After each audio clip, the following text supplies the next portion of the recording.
Halo semuanya, selamat datang di VLY Studio. Kembali lagi bersama saya, Vera Lois. Oke, kali ini saya akan membahas bagaimana caranya sum value atau nilai yang kita centang pada sebuah checkbox. Tanpa berlama-lama, silahkan simak videonya. Oke, kita akan buat checkbox-nya pertama ya. Kita buat tag div dulu ya. Tag div. Untuk pengelompokan, ID form 1. Dalam tag div, saya buat tag label ya, misalnya nama barang ya. Kemudian tag BR untuk enter ke bawah, baru kita buat tag input dengan input checkbox. Checkbox. Seperti ini. Nah, di sini kita akannya menggunakan name ya, misalkan namanya nama barang gitu. Kemudian value-nya 10.000. Jadi 10.000 ini yang akan kita sum nanti ya. 10.000, kemudian namanya misalkan bukan buku tulis gitu ya. Buku tulis, kemudian ini BR lagi, biar dia mau ke bawah. Kemudian kita copy, kita buat checkbox ini sebanyak 5 kali ya. Ini 1, 2, 3, 4, 5. Oke, name-nya masih tetap nama barang. Misalkan ini 5.000 untuk pulpen gitu ya. Pulpen. Kemudian 2,5 untuk pensil gitu. Pensil. Kemudian 7.000 untuk penghapus.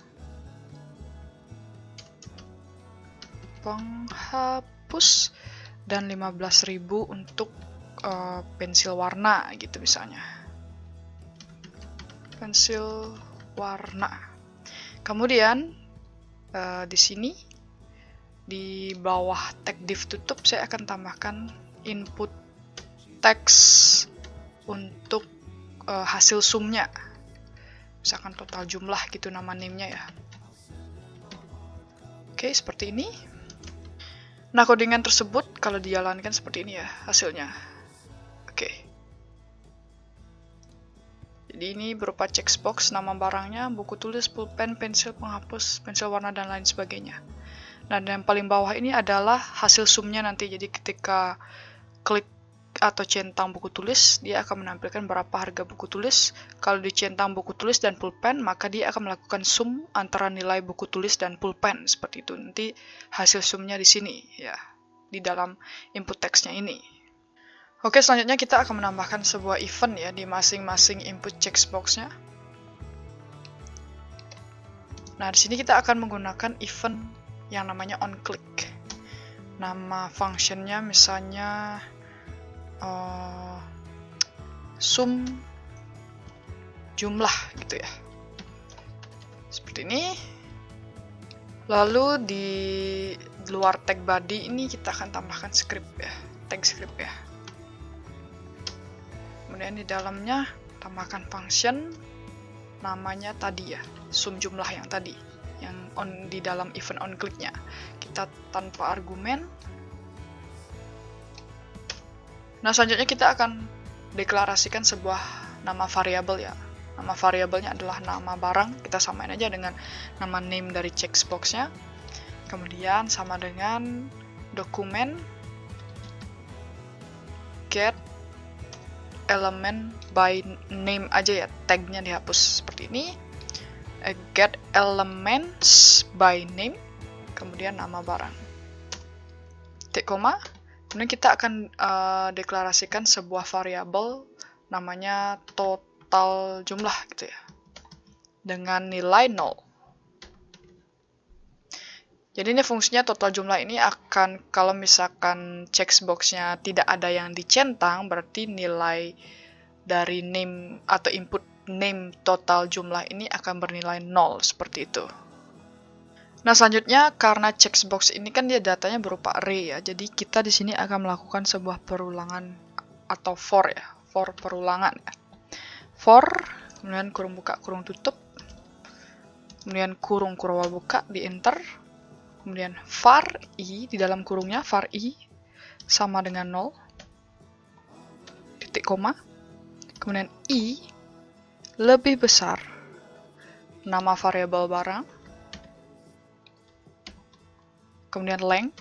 Length ini untuk melakukan jumlah atau menentukan berapa jumlah dari nama barangnya ini atau jumlah datanya ini berapa. Jadi kayak ini kan nama barangnya 1, 2, 3, 4, 5. Nah, untuk mendapatkan nilai 5-nya ini di dalam JavaScript itu nama barang .length seperti itu. Kemudian titik koma I plus plus. Oke, selanjutnya di dalam for ini kita akan buat if ya. If ini akan mengecek apakah ada nama barang yang kecentang gitu. Jadi nama barang karena dia berupa array ya, berarti kita akan sertakan kurung kotak I. Jadi untuk menentukan nama barang di urutan keberapa seperti itu. Kemudian dot checked if ketika nama barangnya ada yang kecentang gitu maksudnya. Kemudian kita buat misalkan totalnya akan ditambah sama dengan parse float kurung buka kurung tutup, kemudian nama barang, kemudian I lagi dot value, dan terakhir titik koma. Jadi totalnya ini harusnya pakainya total jumlah ya, saya baru ngeh. Nah, seperti ini, total jumlah plus. Jadi total jumlah kalau misalkan belum dicentang itu dia akan bernilai 0 ya. Kalau sudah dicentang berarti total jumlahnya ini akan di plus dengan nama barang keberapa yang dicentang. Jadi nama I value ini untuk get nama barang keberapa atau value dari nama barang keberapa yang dicentang. Ya ini ya nama barang I value. Jadi untuk get value yang saya buat ini ya 10.000, 5.000, 2,5, 7.000, 15.000. Jadi ini dia scriptnya nama barang I dot value untuk dapatkan value keberapa yang dicentang. Lalu di sini pasti ada yang nanya apa fungsi dari parse float ya. Jadi parse float ini adalah supaya datanya tidak menjadi array ya.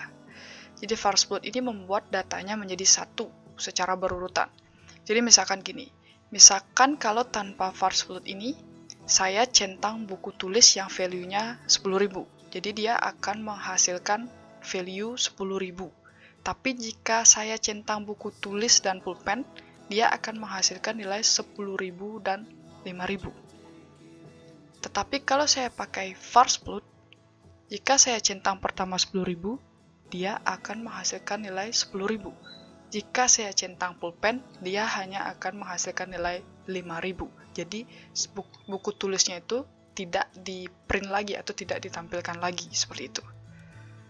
Selanjutnya di bagian line 26 ini di enter ke bawah, kita akan buat dokumen get element by name seperti ini. Titik koma kurung buka kurung tutup. Petik 1 2 kali. Petik 2 kali juga boleh. Name-nya dari ini ya. Untuk menyimpan sum hasil keseluruhan sumnya. Kita copy, kita bawa ke sini. Kemudian kurung kotak 0 dot value sama dengan total jumlahnya ini. Nilainya kita print atau kita file ke sini. Ke jumlah totalnya untuk dapat menampilkan jumlah total dari sum di checkbox-nya. Nah, kenapa kita harus ada kurung kotak 0 ini ya? Nah, kurung kotak 0 ini adalah kita harus memberikan nilai pertama dari si checkbox, yaitu adalah 0, seperti itu. Jadi, 0 dan seterusnya. Kemudian, di bawahnya ini ya, kita akan berikan if ya. If ini fungsinya ketika dia total jumlahnya sama dengan 0, itu dia akan menampilkan sebuah alert. Misalnya, ya kita buat alert seperti ini. silahkan pilih salah satu. Atau data dari checkbox ini harus terpilih gitu ya. Jadi 0 yang saya jelaskan tadi, kurung kotak 0 ini adalah nilai pertama dari checkbox yang dalam artian 0. Kalau dia jumlah totalnya atau checkboxnya tidak terpilih, maka dia harus pilih salah satu, seperti itu. Kita buat else gitu ya. Oke, selesai, codingannya segini aja. Sekarang kita lanjut ke uji coba. Oke, kita refresh ya, atau kita run ulang. Misalkan centang buku tulis. Oke, buku tulis 10.000 tadi nih saya tambahin ya, misalkan ya. Ini tambahin ya. Slash biar tahu berapa jumlah value-nya ya. Buku tulis 10.000. Terus pulpen 5.000. Lalu pensil 2,5. Lalu penghapus 7.000 dan pensil warna 15.000. Oke, kita ulangi sekali lagi, refresh, kemudian kita klik buku tulis, oke 10.000, kemudian pulpen, oke mau dia 15.000 ya, kemudian pensil harusnya 17,5, 17,5 tambah 7 berarti 24,5, 24,5 tambah 15 berarti 39,5. Oke, mau ya? Ini kalau di ancentang, dia akan menampilkan alert. Silahkan pilih salah satu. Oke, yang dimana totalnya adalah 0, yang dalam artian tidak ada checkbox yang dicentang. Kalau dicentang seperti ini. Ulangin lagi, atau ini. Oke, berhasil ya. So, sekian yang bisa saya sampaikan untuk video kali ini. Semoga ini bermanfaat. Kita bertemu lagi di video selanjutnya. Terima kasih.